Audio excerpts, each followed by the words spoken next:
میرے پاکستانیوں، بہت دردناک تکلیف دہ ثانیہ ہوا ہے ابھی پشاور میں، اور دہشت گردی کے اوپر پھر سے بات چیت شروع ہو گئی۔ ایک وقت پہ بہت بڑا موضوع تھا دہشت گردی، اور پھر آہستہ آہستہ نیچے گیا اور اب پھر چند مہینوں سے پھر سے اوپر آ گیا۔ تو میں نے اس لیے کہا کہ پہلے تو میں اپنی قوم سے بات کرنا چاہتا ہوں، لیکن سب سے پہلے دہشت گردی کے اوپر، اور خاص طور پہ جو پختونخوا کی پولیس ہے، ماضی میں بھی یہ قربانیاں دیتے رہے۔ جب ہماری 2013 میں حکومت آئی تو تقریباً 700 پولیس والے شہید ہو چکے تھے، اور وہ میں اس کے اوپر ابھی بعد میں بات کروں گا۔ اور پھر ان کی قربانی دیکھ کے تو میں نے سوچا کہ آج میں اس موضوع کے اوپر بات کروں، کیونکہ مجھے افسوس سے کہنا پڑتا ہے کہ اتنا بڑا ثانیہ ہوا ہے اور اس کو پولیٹیکلی ایکسپلائٹ کیا جا رہا ہے، وہ جو میں ابھی آپ کو بعد میں بتاؤں گا۔ دیکھیے جی، ہوا کیا ہے، پاکستان کیوں اس جنگ میں پڑا ہے، یہ آپ سب کو سمجھنا ہے کہ اس کے پیچھے کیا ہوا کہ ہم پچھلے 20 سال سے ایک عذاب میں پڑے ہوئے ہیں، اور بیچ میں پیریڈ آیا کہ جس میں دہشت گردی بالکل نیچے آ گئی۔ لیکن یہ ہوا کیا تھا، میں ذرا اپنی قوم کی مائنڈ جن کو سمجھ ہے ان کو پتہ تو چلے کہ ہم یہاں پہنچے کیسے ہیں۔ دیکھیں، ہم نے افغان جہاد لڑی، ساری جو افغان جہاد تھی وہ پاکستان کے قبائلی علاقے سے لڑی گئی تھی، جو پرانا قبائلی علاقہ تھا۔ میں نے 1993 آج سے 30 سال پہلے ایک کتاب لکھی تھی پاکستان کے قبائلی علاقے کے اوپر، اور وہ میں سارے قبائلی علاقہ وزیرستان سے لے کے ساری ایجنسی سے ہو کے میں بجوڑ تک میں ٹریول کیا، میں نے اس کی تاریخ پڑھی، اور لہٰذا میں نے پھر وہ کتاب لکھی۔ لیکن جب میں وہاں قبائلی علاقے میں پھر رہا تھا تو تقریباً جتنے بھی میں حجرے جاتا تھا، زیادہ تر ان حجروں میں تصویر لگی ہوتی تھی ایک نوجوان کی، اور ہار اس کے گلے میں ڈالا ہوتا تھا۔ تو جب پوچھتے تھے تو وہ بڑے فخر سے کہتے تھے کہ اس نے شہادت لی ہے سوویت یونین ان کی جو فوجوں کے خلاف لڑتے ہوئے افغانستان میں۔ تو یہاں سے مجاہدین بھی جاتے تھے، جو باہر سے ہم نے القاعدہ جیسے گروپس کو بلایا تھا، لیکن یہاں کے لوگوں نے بڑی اس میں شرکت کی، قبائلی علاقے کے لوگوں نے۔ تو جب 2001 کے بعد جنرل مشرف نے فیصلہ کیا کہ ہم امریکہ کی جنگ میں شامل ہوں گے، میں یہ بار بار کہتا ہوں کہ یہ پروپیگنڈا سے کسی کی جنگ کو اپنی جنگ بنایا گیا۔ میں تب سے کہتا گیا ہوں کہ یہ ہماری جنگ نہیں تھی، اور اس کی دو وجوہات تھی۔ ایک، ہم نے پہلے کہا کہ افغانستان میں جو بھی فورن آکوپیشن ہوگی، اس وقت سوویت یونین تھی، ان کے خلاف لڑنا جہاد ہے۔ قوم نے بھی قبول کیا، ہم نے شرکت بھی کی، اور مجھے افسوس سے کہنا پڑتا ہے ہمیں پیسے بھی، ڈالرز بھی آئے اس سے۔ لیکن جب 2001 میں امریکہ اس کے بعد فیصلہ کرتا ہے افغانستان آنے میں، اور اب ہم اپنے لوگوں کو کہہ رہے ہیں، اپنی قوم کو بھی کہہ رہے ہیں، اور وہ لوگ جنہوں نے شرکت کی تھی اس افغان جہاد میں، وہ گروپس اور پھر وہ قبائلی علاقہ کے اندر جو لوگوں نے جس طرح میں نے آپ کو بتایا شہادتیں ہوئی اس افغان جہاد میں، اب ہم ان کو کہہ رہے ہیں کہ نہیں جی، اب یہ دہشت گردی ہوگی اگر امریکیوں کے خلاف آپ فورن آکوپیشن کے خلاف آپ لڑیں گے۔ اس کا ایک سب کو پتا تھا کہ اس کا ایک بیک لیش آنا ہے، اس کا رد عمل آنا تھا۔ اور جب میری آپ سٹیٹمنٹس میں 2003 میں نیشنل اسمبلی میں بھی بولا، جب پاکستان نے فیصلہ کیا، جنرل مشرف نے اپنی پہلی دفعہ 1948 کے بعد جب قائد اعظم نے حکم کیا تھا کہ پاکستان کی فوج قبائلی علاقے سے واپس لے آؤ، یہ پہلی دفعہ جب مشرف نے فوج بھیجی وہاں 2003 میں، تو میں نے اسمبلی میں تقریر کی اور کہا کہ اگر آپ تاریخ پڑھ لیں قبائلی علاقے کی، اب کبھی یہ حماقت نہ کرتے، کیونکہ ہماری وہ فورس تھی وہاں، ہمیں کوئی فوج بھی نہیں رکھنے کی ضرورت تھی۔ وہاں پرامن علاقہ تھا، پاکستان سے بہت زیادہ قبائلی علاقہ پرامن تھا۔ جب فوج بھیجی، وہاں سے ہمارے مسئلے شروع ہوئے۔ وہ لوگ ان میں سے جن لوگوں نے شرکت کی تھی جو سمجھتے تھے کہ یہ امریکہ نے بڑا غلط کیا ہے افغانستان میں آ کے، وہ لوگ ادھر بہت بڑی ایک غصہ آیا. ان کو تو نہیں آپ کنونس کر سکتے کہ اب یہ جہاد نہیں دہشت گردی ہے. 2002 کا الیکشن ہوتا ہے، اور اگر کسی کو شک تھا کہ یہ سارا جو پشتون علاقہ ہے یہ بڑا ناراض تھا کہ امریکہ جب افغانستان گیا، تو سارے 2002 کے اندر پشتون علاقے نے ایم ایم اے کو ووٹ دی، کیونکہ ایم ایم اے واحد پارٹی تھی جو کہہ رہی تھی کہ بہت برا ہوا. دوسرا خیر میں تھا، میری تو پارٹی چھوٹی سی تھی. ہم کہتے رہے اور یہ ایم ایم اے بھی کہتے رہے کہ یہ بڑا غلط کیا امریکہ نے، کیونکہ افغانستان کے لوگوں کو کلیکٹو پنشمنٹ دینے کی کیا ضرورت تھی. القاعدہ ایک گروپ تھا، لیکن ایک پورے قوم کو سزا دینا تو ایک بڑا ایک اس کے خلاف پاکستان کے اندر بھی بڑا عوام نے یہ پسند نہیں کیا، اور کافی غصہ تھا لوگوں میں، خاص طور پہ پشتون بیلٹ میں، کیونکہ وہ انہوں نے کنیکشن جو پشتون اس طرف ہے اور اس کا دوسری طرف قبائلی علاقے کا تو بارڈر ہی کوئی نہیں ہوتا تھا، ڈیورن لینڈ تو تھی کچھ نہیں، تو وہاں سے تو آمد و رفت رہتی تھی دونوں طرف.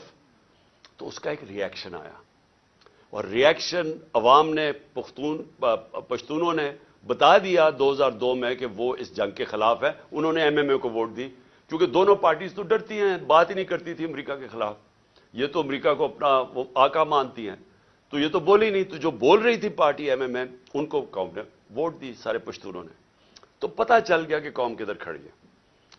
اب وہاں سے شروع ہوئی، جیسے جیسے ہم پڑھتے گئے امریکہ کی جنگ میں، وہ پھر وہاں دہشت گردی، اس کا ری ایکشن آتا گیا. انہوں نے پاکستان کے خلاف جو پھر پہلی دفعہ 2004-05 میں ہم نے ٹی ٹی پی کا نام سنا. یہاں تو کوئی ملیٹنٹ طالبان نہیں تھے. جو جنگ لڑی تھی، جو اس طرف مجاہدین اور طالبان نے انہوں نے لڑی تھی سوویٹس کے اگینسٹ، تو یہاں تو کوئی ملیٹنسی نہیں تھی. تو آہستہ آہستہ پاکستان میں یہ دہشت گردی اور ملیٹنسی بڑھتی گئی. اور مجھے افسوس سے کہنا پڑتا ہے کہ میری طرح کے لوگ جب کہتے تھے کہ یہ بڑا غلط ہو رہا ہے، پاکستان کو نقصان ہو رہا ہے، مجھے طالبان خان کہا گیا. میں جب وہ امریکنوں کی جو افغانستان میں وہ کر رہے تھے، اس کو بار بار میں کہتا گیا کہ کوئی ملٹری سلوشن نہیں ہے، کیونکہ افغانستان کی اگر آپ تاریخ آپ پڑھ لیں تو آپ کو پتہ چلے گا کہ وہ کسی باہر والے کو ایکسیپٹ کرتے ہی نہیں ہیں. تو ادھر بھی کہتے گئے، تو وہاں اینٹی امریکن کا اور ہر قسم کی باتیں کی گئی. لیکن جو لوگ اس علاقے کو جانتے تھے، سب کو پتا تھا کہ یہاں جتنا آپ ادھر پڑھیں گے، ادھر مشکلات ملک کے لیے بڑھتی جائیں گی. اب میں آتا ہوں کہ یہ پھر فاسٹ فارورڈ کر لیں. اچھا، اس سے پہلے میں کہوں گا ڈرون اٹیکس ہونے شروع ہو گئے، اور یہ 2006 سے ڈرون اٹیک 4 سے 5 سے آہستہ آہستہ بڑھتے گئے. ڈرون اٹیکس کیا ہوتا تھا کہ وہاں جا کے اٹیک کرتے تھے قبائلی علاقے میں، وہاں زیادہ تر بے قصور لوگ مارے جاتے تھے. وہ کیا بدلہ کس سے لیتے تھے؟ وہ آ کے پاکستان کی سیکورٹی فورسز، پولیس کے خلاف بدلہ لیتے تھے. تو اس لیے میں نے ایک بہت واحد پولیٹیکل پارٹی جس نے ڈرونز کے خلاف دھرنا کیا، ہم نے پوری کیمپین کی، وزیرستان مارچ کی دھرنوں کے خلاف، یہ ڈرون اٹیکس کے خلاف. باقی یہ پارٹیز چپ کر کے بیٹھی ہوئی تھی اور ڈرتے تھے. آپ کو پتا ہے ان کے تو پیسے باہر پڑے ہوئے ہیں، تو وہ تو ڈرتے ہیں بولتے ہوئے. جب آپ کی دولت وہاں باہر پڑی ہو تو خوف آتا ہے ان سے. اس کے بعد کیا ہوا؟ ہماری گورنمنٹ آ گئی، پختونخوا میں گورنمنٹ آئی 2013 میں. ہماری پولیس بری طرح ان کی کیجولٹیز ہوئی تھی، وہ ڈیمورلائز تھی. ہم نے پولیس کے اوپر پوری ریفارمز کی گئیں. آئی جی درانی صاحب کو ہم نے یہاں سے لے کے گئے مرحوم، وہ آئے وہاں، ہم نے پولیس کو ریفارم کیا، پولیس کمانڈوز کی ٹریننگ کروائی، پہلی دفعہ پولیس کمانڈوز کو ڈیولپ کیا. اور ادھر سے پھر فائٹ بیک ہوئی، اور پختونخوا کی جو پولیس تھی وہ پھر کھڑی ہوئی اپنے پیر پہ. اور اتنی قربانیوں کے باوجود انہوں نے ان کے اینڈ میں دیکھیں کہ ساری قوم کھڑی ہوگی پختونخوا کی پولیس کے ساتھ، کیونکہ انہوں نے پھر قربانیاں دی اور روکا دہشت گردوں کو.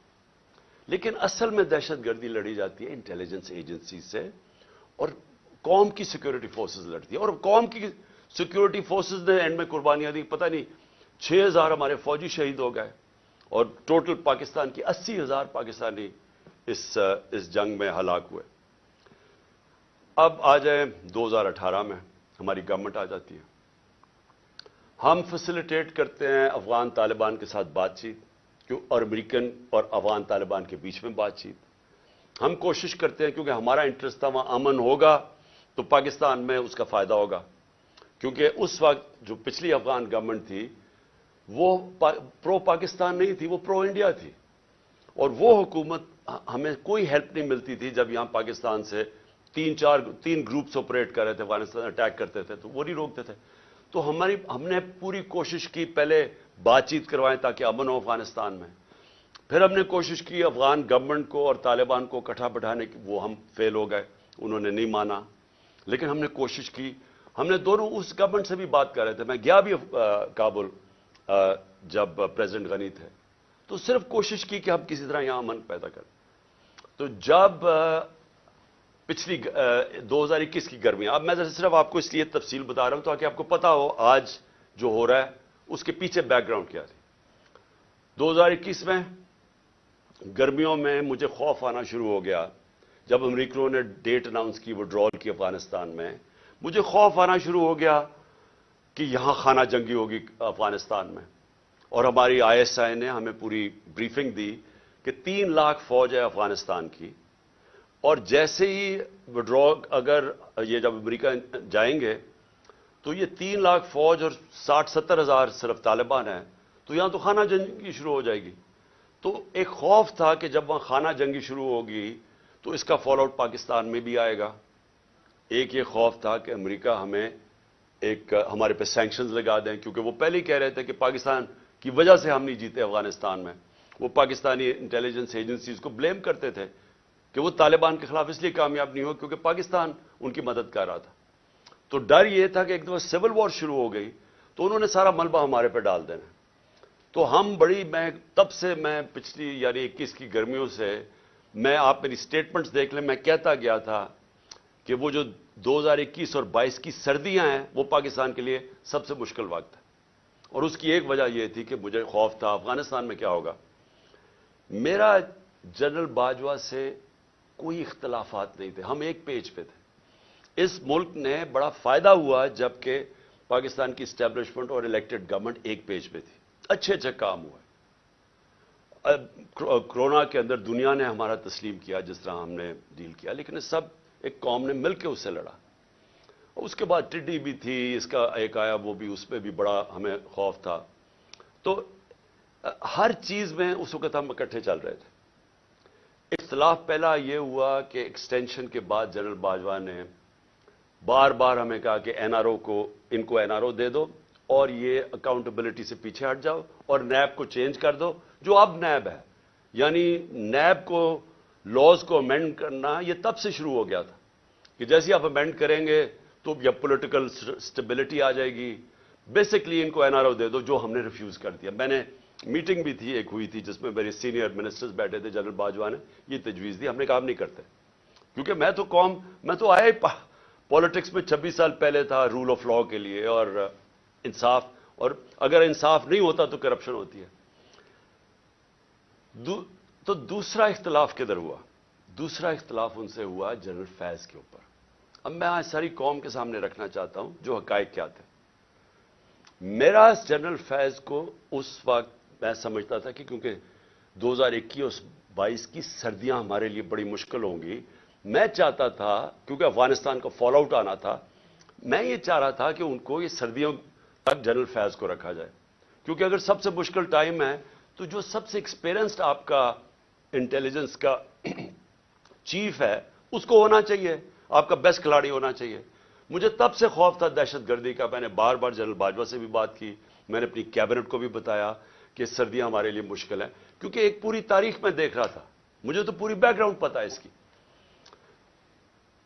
اللہ نے کرم کرنا تھا ایک طرح ہمارے اوپر بھی اور افغانستان کے لوگوں کے اوپر کہ وہ جو امریکن جو ٹرین کیا ہوا تھا افغان فوج اس نے ہتھیار ڈال دیے. پریزیڈنٹ غنی ملک سے چلا گیا افغانستان سے, ایک دم طالبان کی گورنمنٹ آ گئی, کوئی خانہ جنگی سے یہ سارا خطہ بچ گیا. اس نے آپ کو اندازہ نہیں کہ پاکستان کے اوپر کتنا فائدہ ہوا اس کا. اگر خدا نہ خواستہ خانہ جنگی شروع ہو جاتی ہمیں سب سے بڑا نقصان ہونا تھا. اللہ نے کرم کیا, افغانستان کے لوگوں پہ ہمیں بھی بچا لیا.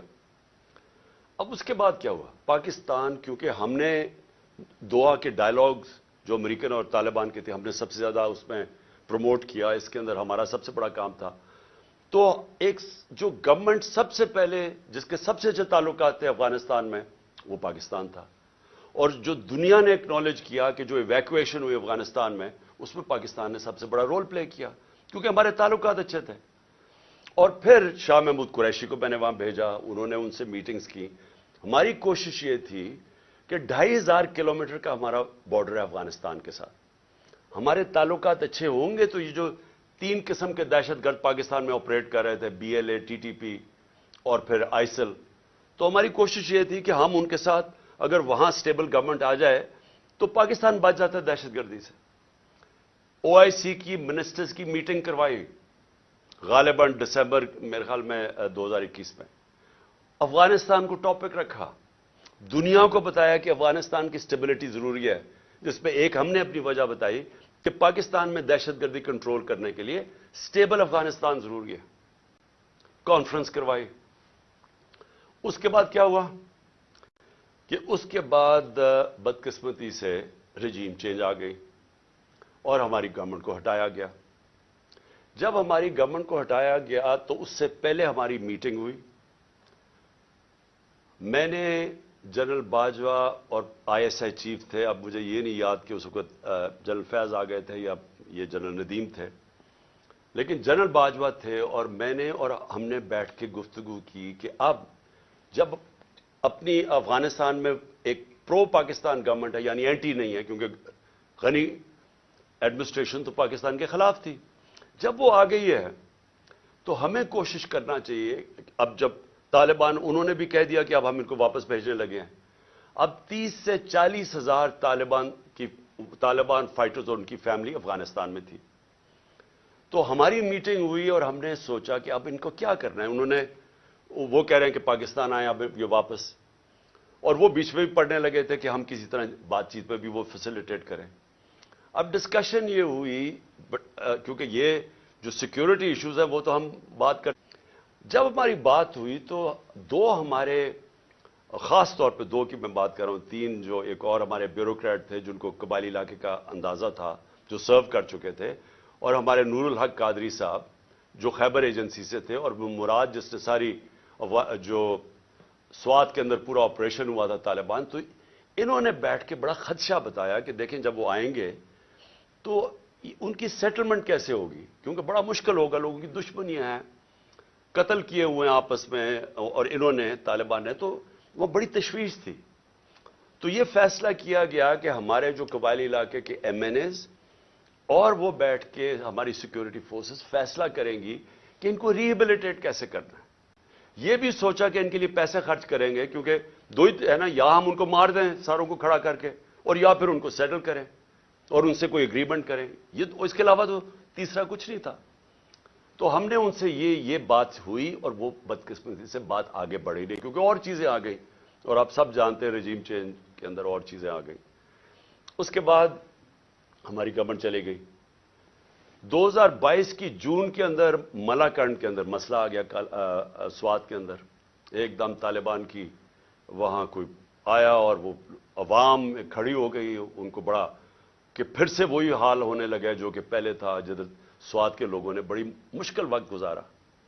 تو تب تشویش ہوئی, اور میں نے جون کے اندر پھر میٹنگ کی اپنے پختونخوا کے MNAs اور MPs کے ساتھ, KP ہاؤس کے اندر اسلام آباد میں میٹنگ کی, اور ان کو سب خدشہ تھا کہ یہ ایک نیا فینومینا پھر آ رہا ہے. یہ جو طالبان آ رہے ہیں وہاں سوات کے اندر جو ہو رہا ہے, اور پھر لیٹرز لوگوں کو آنے شروع ہو گیا کہ پیسے کے, اور پھر ہمارا ایک MP تھا, اس کو گولیاں لگیں وہاں دیر کے اندر. تو سب سے میٹنگ ہوئی, اور ان کو خوف تھا کہ یہ ہو کیا رہا ہے. اور پھر ہم نے, کیونکہ ہماری گورنمنٹ تھی KP میں, ہم نے انہیں کہا کہ آپ بات کریں وہاں کے کور کمانڈر سے, اور کوئی اگریمنٹ کریں کہ یہ کیا ہو رہا ہے, یہ فینومینا کیا ہے, کیونکہ سمجھ نہیں آ رہی تھی. لیکن اس گورنمنٹ نے کوئی ان کو سمجھ نہیں تھی کرنا کیا ہے, نہ ہی ان کی کوئی توجہ تھی وہاں. انہوں نے جب جون میں وہاں سے خدشہ ہوا کہ یہ ہو رہا ہے, یہ کیا فینومینا ہے, کیونکہ بارڈر تو گورنمنٹ کے ہاتھ میں نہیں ہے پختونخوا کے. تو ان کے اندر کوئی کسی کو نہ سمجھ تھی نہ کسی کا انٹرسٹ تھا. عجیب عجیب سی ان کی مزاحیہ سٹیٹمنٹس آئیں اور وہ ایشو وہیں کا وہیں رہ گیا. اب یہ ایشو آہستہ آہستہ بڑھنا تھا اور اب جدھر یہ پہنچ گیا ہے مجھے اب ہوا کیا. جب پولیس پہ جب یہ اٹیک ہوا مسجد کے اندر تو ابھی وہ لوگ وہ بیچارے جو میں پھر سے آج سب کے سامنے ہم سب کو تکلیف ہے کہ جو جس طرح کی ہم نے وہ سینز دیکھے ہیں اور جس طرح وہ پولیس والوں کے اوپر ایک غصہ اور ایک غم طاری ہوا تھا وہ ہم نے دیکھا سب نے. تو سوال ابھی یہ پوچھا جائے کہ گورنر کے پی نے ابھی تو لوگوں قبروں میں دفن بھی نہیں کیا, ابھی تو لوگ تکلیف میں ہیں, ابھی تو انالیسس ہی نہیں ہوا کہ یہ ہوا کیا ہے. گورنر کے پی خط لکھ دیتا ہے کہ جی الیکشن کو ڈیلے کیا جائے, ملک صوبے کا صورتحال ٹھیک نہیں ہے. اب میرا یہ سوال ہے کہ جو لوگ یہ اب سمجھ رہے ہیں کہ یہ جو دہشت گردی بڑھائی جا رہی ہے اور جو پہلے سے بھی یہ پی ٹی آئی کی گورنمنٹ کے خلاف ہے اور یہ الیکشنز کو متاثر کر رہی ہے اور یہ الیکشنز ڈیلے کرنے کے لیے, تو گورنر نے تو خط سے یہی اسی طرف لوگوں کو جس کا نہیں بھی سوچتا وہ ادھر چلی گئی ہے. کیا یہ عقل ہے کہ جب تک آپ نے پوری طرح دیکھا ہی نہیں اور پتہ ہی نہیں آپ کو سیکیورٹی سچویشن کیا ہے, سیدھا بیٹھ کے کہہ دیا کہ الیکشن ڈیلے کرو. جو پرو گورنمنٹ کے تجزیہ نگار ہیں وہ بھی شروع ہو گئے کہ جی الیکشن ڈیلے کیا جائے. تو کچھ تو سوچ لیں کہ لوگوں کے اندر جدھر پہلے ہی خدشات ہے, ایک ٹرسٹ ڈیفیسٹ ہوا ہے کے پی کے اندر.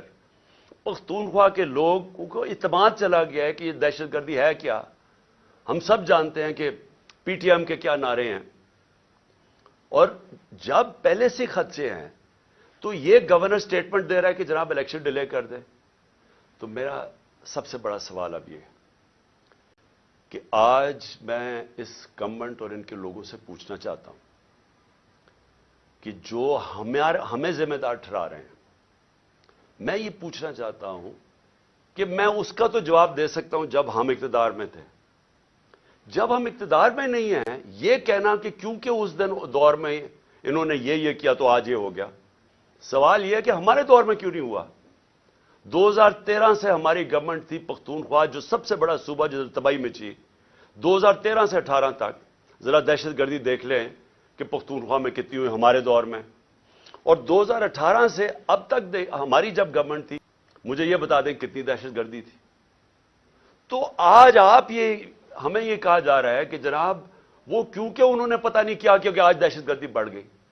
یہ بالکل اس لیے اسی طرح ہے جس کے اوپر ابھی میں اس کے بعد آؤں گا کہ جناب انہوں نے پتہ نہیں آج جو معاشی بحران آ گیا اور جو تباہی مچ گئی ہے پاکستان میں, جو لوگوں کی امید ہی ملک سے چلی گئی ہے, جو معاشی حالات ہیں, تو وہ کہہ رہے ہیں کہ جی وہ ہماری وجہ سے ہوا ہے. ہم اس کے ذمہ دار ہیں جو ہمارے دور میں ہوا ہے. جب ہم پاور میں نہیں ہیں ہمارے سے کیوں جواب پوچھ رہے ہیں. میں آج پھر سے میں بار بار کہتا رہوں گا, مجھے ان کا پتہ تھا کہ یہ نااہل اور کرپٹ لوگ, انہوں نے تو 30 سال حکومت کی اور ملک کو یہاں پہنچایا ہے. اور اب یہ کہنا کہ یہ جو جنرل باجوہ کی سوچ تھی کہ اب آ کے یہ ملک ٹھیک کر دیں گے, جو 17 سال میں سب سے بہتر پاکستان کی اکنامک پرفارمنس تھی, اس اکنامک پرفارمنس کے اوپر رجیم چینج کر کے ان کو لے آئے. میں بار بار جنرل باجوہ کو کہتا رہا اور میں نے واضح طور پہ شوکت ترین کو بھجوایا. میں اس لیے آپ کو کہوں گا کہ ہمیں پتا تھا یہ کیا ہونا ہے. میں ان کو جانتا ہوں 30 سال سے جو انہوں نے کیا پاکستان کے ساتھ. یہ جو قرضے چڑھے ہوئے ہیں جب سے یہ آئے ہیں, ذرا دیکھیں انہوں نے, یہ امیر ہوتے جاتے ہیں ملک مقروض ہوتا جاتا ہے. تو انہوں نے ملک کیسے ٹھیک کرنا تھا؟ جو ملک کو تباہی کی طرف لے کے جائے وہ ملک ٹھیک کیسے کر سکتا ہے؟ ان کے یہ جو نون لیگ کی 99 یہ گورنمنٹ چھوڑ کے گئے ہیں, ذرا دیکھ لیں کہ کیا حال تھا پاکستان کی معیشت کا, اور اب یہ جو 2018 میں چھوڑ کے گئے تب دیکھ لیں کیا حال تھا. تو اب ان کو جب ہمیں ہٹا کے ان کو لے کے آئے, انہوں نے اب ٹھیک کر دینا تھا ملک. چلتی ہوئی معیشت جو 17 سال میں اس کی گروتھ ریٹ یعنی جو اکانومی میں دولت میں اضافہ ہو رہا تھا 5.7 اور 6%, آخری 2 سالوں میں کرونا کے باوجود. کرونا کا بھی میں بار بار آپ کو اس لیے یاد کرواؤں گا, یہ دنیا کے اندر اتنا بڑا ثانیہ صدی میں ایک دفعہ آتا ہے. اور دیکھیں کہ پاکستان کیسے نکلا اس میں سے, اور پھر اپنے لوگوں کو, معیشت کو, سب کو بچا لیا, غریبوں کو بچا لیا. اور ہم جب وہاں سے جب اس کو بتایا جنرل باجوہ کو کہ یہ نہ کامیاب ہونے دیں, اور اس لیے کامیاب نہ ہونے دیں کیونکہ یہ نہیں سنبھال سکیں گے, اور وہی ہوا. جیسے ہی آئے ملک نیچے جانا شروع ہو گیا. مجھے بتائیں کون سا اتنا بڑا عذاب آیا تھا؟ کیا چینج آیا کہ دہشت گردی بھی اسپانوں میں چلی گئی اور یہ معیشت بھی زمین پہ چلی گئی؟ کون سا چینج آیا تھا؟ یعنی کوئی مجھے سمجھائے کہ ہمارا تو مسئلہ بنا ہوا تھا, تیل پہنچ گیا تھا $110 سے $115 بیرل, اب وہ آگے ابھی اوپر ہی بھی ہے تو $85 کا ہے. تو جب اصل تو مہنگائی تیل کی وجہ سے آتی ہے جو آپ امپورٹ کرتے ہیں.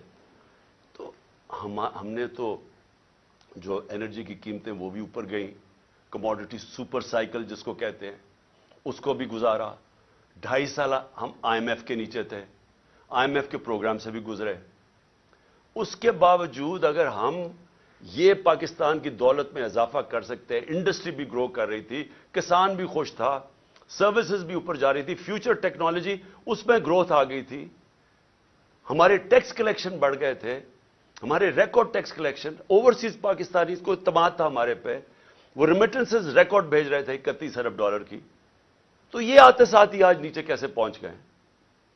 یہ ہونا ہی تھا. اور میں آپ کو صرف یہ بتانا چاہتا ہوں کہ آج ہم کدھر جا رہے ہیں.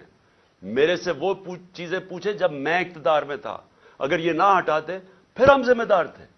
اگر یہ نہ سازش کر کے, یہ جو شہباز شریف بولتا پھرتا ہے, کیوں آپ نے سازش کی تھی کہ اگر آپ کو اتنا خوف تھا, ہماری تیاری نہیں تھی, ملک کے حالات بہت برے تھے, ہمیں رہنے دیتے. 1 سال, 1.25 سال, 1.5 سال رہ گیا تھا, ہم ذمہ دار تھے. پھر ہم اس کے ذمہ دار کیسے ہو جو آپ آ کے ملک کا بیڑا غرق کر کے رکھ دیا ہے, ہر طرح ملک نیچے لے گئے ہیں. مجھے یہ ذرا یہ سمجھائیں کہ 90 روپیہ گرا ڈالر کے مقابلے میں, 90 روپے. کیا اس کے ہم ذمہ دار ہیں؟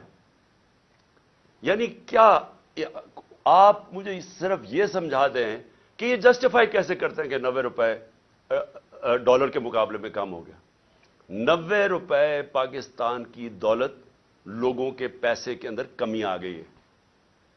یعنی جب آپ ڈالر اوپر جاتا ہے تو آپ کے روپے کی جب قیمت نیچے جاتی ہے تو آپ کی خریدار کی قیمت نیچے چلی جاتی ہے. اس سے جو چیز آپ باہر سے امپورٹ کرتے ہیں وہ سب مہنگی ہو جاتی ہیں. اور اس کا جب اثر آئے گا, جب 90 روپے آپ گراتے ہیں, آپ گرتا ہے آپ کی نااہلی کی وجہ سے, اس کا اثر کدھر آ رہا ہے؟ ہر شعبے پہ اس کا اثر آ رہا ہے. سب سے پہلے مہنگائی. آج لوگوں کا سب سے بڑا مسئلہ مہنگائی بن چکا ہے. لوگ, تنخواہ دار لوگ آج سوچتے ہیں کہ ان کی تنخواہ میں کیسے گزارا ہوگا, اور ابھی پوری مہنگائی آئی نہیں ہے. ابھی تو اثر, یہ جو آخری 35 روپے گرے ہیں, ابھی اس کا اثر نہیں آیا. ابھی تو جو پٹرول اور تیل کی قیمتیں بڑھی ہیں, جو انہوں نے پٹرول اور ڈیزل بڑھایا ہے 35 روپے لیٹر, ابھی یہ اور بڑھنا ہے, کیونکہ جو روپیہ گرا ہے اس کا ابھی آپ کو اثر آئے گا, کیونکہ جو باہر سے چیزیں مہنگی ہوں گی. اور یہ کیسے مجھے بتا سکتے ہیں کہ 16 ارب ڈالر کے ریزرو چھوڑ کے گئے تھے, آج 3 ارب ڈالر کے تقریباً رہ گئے. تو کیا اس کی 9 مہینے میں یہ ہوا ہے؟ تو پھر سے میں کہتا ہوں کون سی قیامت آئی تھی کہ ملک کو یہاں پہنچا دیا. اور میں عوام کو بتانا چاہتا ہوں کہ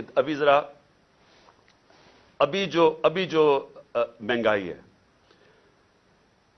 ہمارے دور میں, جو کہ عوام کو, لوگوں کو افیکٹ کرتی ہے, اسے کہتے ہیں سینسٹیو پرائس انڈیکس. کھانے پینے کی چیزیں جو گھروں میں, آپ کی کچن میں, آپ کو جو عام لوگ, جو سفید پوش, جو تنخواہ دار, جس کو لوور مڈل کلاس کہتے ہیں, جو مزدور ہیں, ان کو سب سے زیادہ افیکٹ کرتی ہے, جس کو کہتے ہیں SPI سینسٹیو پرائس انڈیکس.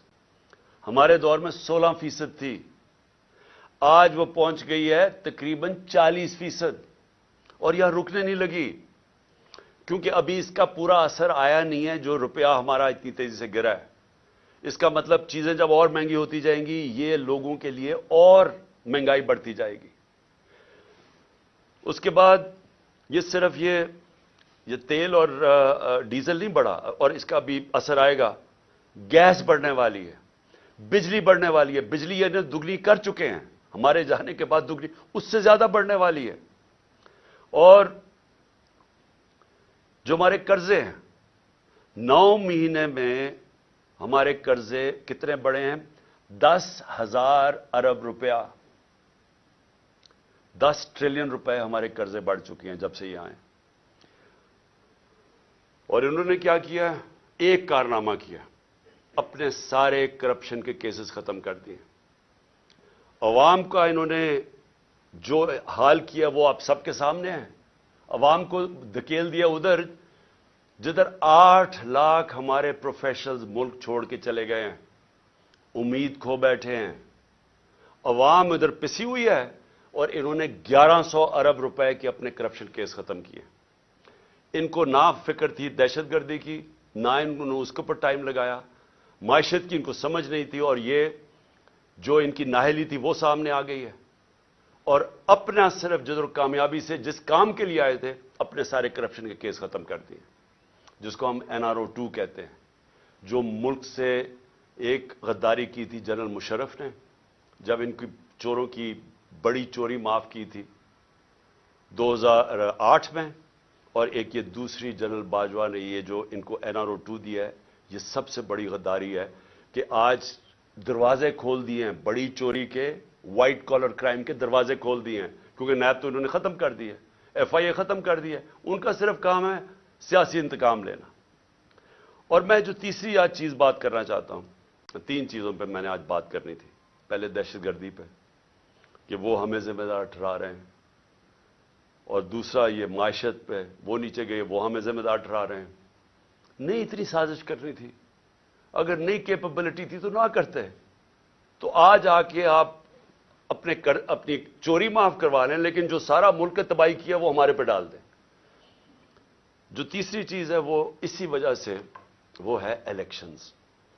اب میں یہ بتاؤں کہ ہماری پنجاب اور پختونخوا میں حکومتیں تھیں، 66% پاکستان ہمارے نیچے تھا. ہم نے پہلی دفعہ اس ملک کی تاریخ میں اپنی 2 گورنمنٹس کو ڈیزالو کیا، اپنی گورنمنٹس چھوڑی. ہم نے کیوں چھوڑی؟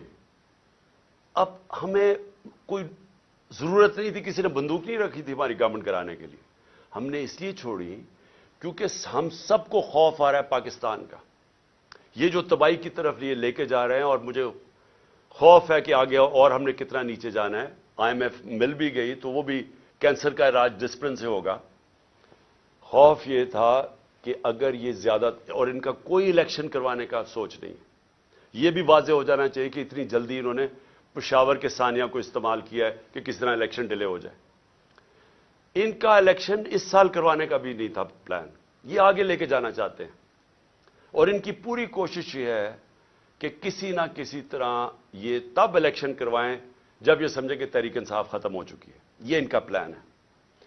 اور ہم نے اس لیے یہ الیکشن کا فیصلہ کیا، اور ہم نے یہ سوچا کہ کس طرح ہم الیکشن کروا سکتے ہیں. ہم نے کہا اپنی گورنمنٹ سے نکل جاتے ہیں، اور ہم نے آئین کو سامنے رکھتے ہوئے یہ فیصلہ کیا. آئین کے اندر بڑا واضح ہے، اس میں کوئی ابہام نہیں ہے، کوئی بھی اس کے خلاف نہیں جا سکتا. آرٹیکل 105 آئین کا واضح طور پہ کہتا ہے کہ جب اسمبلیز ڈیزالو ہوں گی تو 90 دن اور اس سے کم میں الیکشن ہوگا.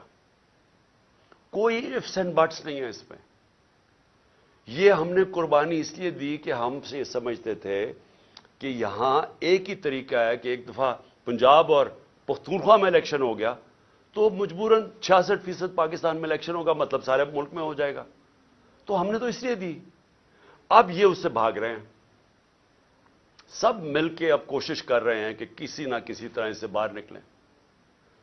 اب میں سارے پاکستانی کو بتانا چاہتا ہوں، اپنی ساری لیگل کمیونٹی کو بتانا چاہتا ہوں، اپنے وکلا اور اپنی عدلیہ کو بتانا چاہتا ہوں کہ جتنا بڑا یہ نقصان پہنچے گا اگر یہ کامیاب ہوگا 90 ڈیز سے آگے لے جانے کی، یہ وہی ہوگا لینڈ مارک جو کہ ایک دفعہ